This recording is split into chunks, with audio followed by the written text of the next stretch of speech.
Melihat kegelisahan khalifah, Ali Al-Hadi pun berkata kembali, "Jika benar dia adalah anak Sayyidah Fatimah, sesungguhnya jasad keturunan Sayyidah Fatimah tidak akan dimangsa oleh hewan-hewan buas.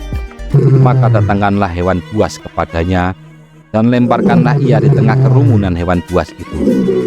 Ali Al-Hadi berusaha mengajukan sebuah tantangan untuk mengungkap budaya Zainab dengan cara yang meyakinkan.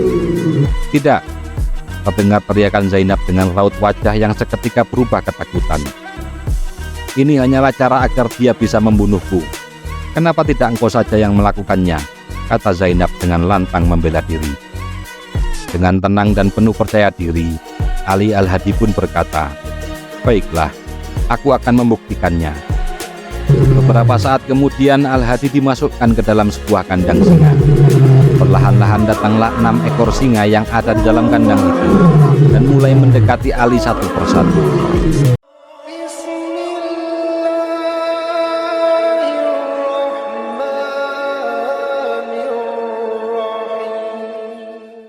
Assalamualaikum warahmatullahi wabarakatuh.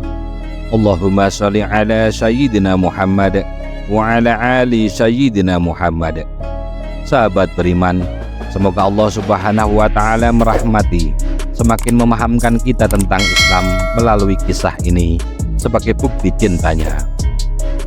Kisah kali ini adalah kisah yang terjadi di zaman Khalifah Daulah Abbasiyah. Terdapat seorang wanita bernama Zainab yang mengaku-ngaku adalah seorang cucu dari Rasulullah Shallallahu Alaihi Wasallam. Saat itu yang memimpin adalah Khalifah Al-Mutawakkil. Ia dilantik sebagai khalifah pada 24 Dzulhijjah 232 Hijriah setelah wafatnya Al-Wasik. Berbeda dengan para khalifah yang sebelumnya cenderung kepada paham Mu'tazilah, Khalifah Al-Mutawakkil lebih cenderung kepada Ahlus Sunnah. Hal ini dilakukannya dengan cara banyak membantu mereka yang memiliki akidah dan pandangan Ahlus Sunnah, menghapus semua aturan yang mengharuskan setiap orang untuk mengatakan bahwa Al-Quran itu adalah makhluk. Perintah ini disebarkan ke seluruh wilayah kekuasaannya pada 234 Hijriah. Khalifah Al-Mutawakkil sangat menghormati para ulama Ahlus Sunnah. Ia hidup sezaman dengan para ulama besar dan masyhur. Di antaranya adalah Imam Ahmad bin Hambal, Abu Saur, Ishaq Al-Muhsil An-Nadim, Ibrahim bin Al-Munzir Al-Hizami, Abdul Malik bin Habib, salah seorang imam dari kalangan mazhab Maliki, Abu Usman bin Manzini, pakar ilmu nahwu, Abdul Aziz bin Yahya Al-Ghul, salah seorang murid terbesar Imam Syafi'i, dan Ibnu Kullab, seorang tokoh ilmu kalam. Al-Kisah, di masa pemerintahan Khalifah Al-Mutawakkil tersebut, terdapat seorang wanita bernama Zainab yang mengaku-ngaku kepada khalayak umum bahwa ia adalah cucu dari Nabi Muhammad Shallallahu Alaihi Wasallam dan menjelaskan secara meyakinkan bahwa dirinya adalah putri dari pasangan Ali bin Abi Thalib dan Fatimah radhiyallahu anhuma. Banyak orang awalnya bertanya-tanya mengenai statusnya sebagai cucu Rasulullah Shallallahu Alaihi Wasallam langsung. Sedangkan rentang waktu antara zaman nubuwah dan Daulah Abbasiyah berkisar 2 abad lamanya. Bagaimana mungkin ia masih hidup sampai saat ini? Karena berarti umurnya lebih dari 200 tahun. Akan tetapi, walaupun pengakuannya tersebut tidak masuk di akal, di tengah masyarakat umum menyebabkan Zainab menjadi orang yang berpengaruh dan terpandang. Ia akhirnya mempunyai banyak pengikut dan bisa mengeksploitasi harta pengikutnya tersebut. Melihat hal itu, muncul kekhawatiran dari Khalifah Al-Mutawakkil dan segera mengeluarkan perintah untuk memanggilnya ke istana. Zainab kemudian datang ke istana dan bertemu dengan Khalifah. Khalifah Al-Mutawakkil lalu bertanya memulai penyelidikannya. "Engkau saat ini adalah seorang gadis, sedangkan Rasulullah Shallallahu Alaihi Wasallam telah wafat ratusan tahun yang lalu. Bagaimana mungkin engkau masih hidup dan bahkan masih muda?" Kemudian Zainab menjawab, "Sesungguhnya Rasulullah telah mengusap kepalaku dan berdoa kepada Allah untuk mengembalikan masa mudaku setiap 40 tahun sekali." Khalifah Al-Mutawakkil merenung memikirkan pernyataan itu dan masih belum yakin dengan jawaban gadis yang tidak masuk akal tersebut. Khalifah Al-Mutawakkil akhirnya mengumpulkan masyayikh, para tetua keturunan Sayyidina Ali bin Abi Thalib, putra-putra Al-Abbas, dan seluruh kaum Quraisy. Ia menceritakan tentang keberadaan Zainab yang sangat kontroversial kepada mereka. Kemudian mereka pun menjelaskan sebuah riwayat yang menceritakan bahwa sesungguhnya Sayyidah Zainab telah wafat. Lalu Khalifah kembali bertanya penuh selidik kepada gadis itu, "Apa yang akan engkau katakan untuk menjawab pernyataan tersebut?" Gadis itu pun menjawab, "Itu adalah riwayat palsu dan cerita yang keji.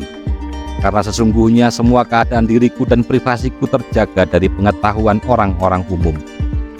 Bahkan mereka tidak tahu tentang kehidupan dan kematian." Zainab berusaha menangkis tuduhan itu dengan penuh percaya diri. Khalifah kemudian bertanya kembali kepada seluruh jamaah yang telah ia kumpulkan, "Apakah ada di antara kalian yang memiliki bukti kuat untuk dapat mengungkap tipu daya wanita ini selain riwayat yang kalian sampaikan?" Akan tetapi sangat disayangkan mereka menjawab tidak. Namun selang beberapa saat kemudian, bagian dari mereka memberikan satu tawaran solusi untuk memecahkan masalah yang pelik ini dengan mendatangkan langsung Ali bin Muhammad bin Musa bin Ja'far dan seterusnya sampai bin Ali bin Abi Thalib, seseorang yang dikenal luas menjadi salah satu zuriat Rasulullah Shallallahu Alaihi Wasallam dan mempunyai julukan laqab Al-Hadi.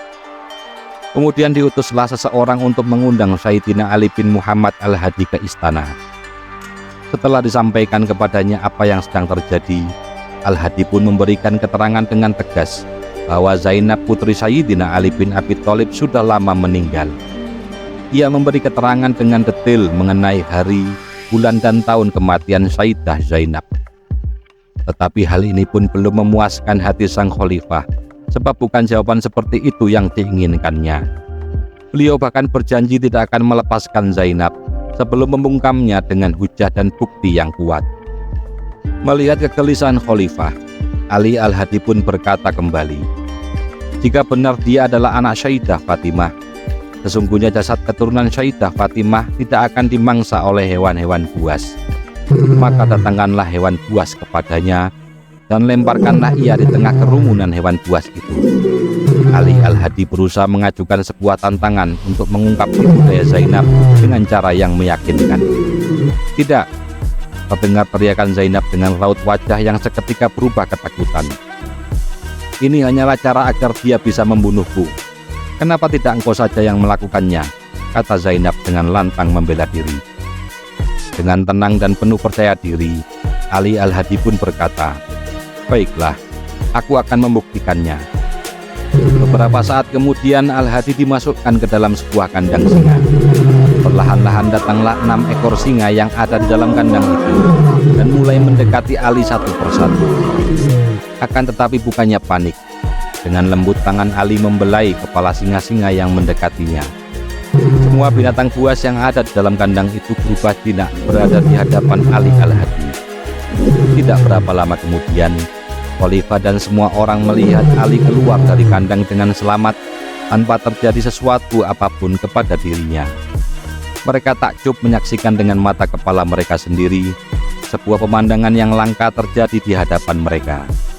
Sehingga Zainab yang turut menyaksikan kejadian itu pun hanya terdiam 1000 bahasa. Akhirnya ia menyerah dan mengakui semua kebohongan yang ia sebarkan dan tipu daya yang ia mainkan selama ini. Sejak saat itu, setelah terbongkarnya kebohongan dan penipuan Zainab, masyarakat yang mengetahui kejadian itu pun menjulukinya dengan sebutan Zainab Al-Kazzabah, sang penipu ulung. Kisah tersebut bersumber dari kitab Al-Mafakir karya An-Nazaiburi, Lisan Al-Mizan karya Ibnu Hajar Al-Asqalani, dan Muruj Az-Zahab karya Al-Masbudi. Wallahu a'lam bishawab. Wa sallallahu ala sayyidina Muhammad wa ala ali sayyidina Muhammad. Wassalamualaikum warahmatullahi wabarakatuh.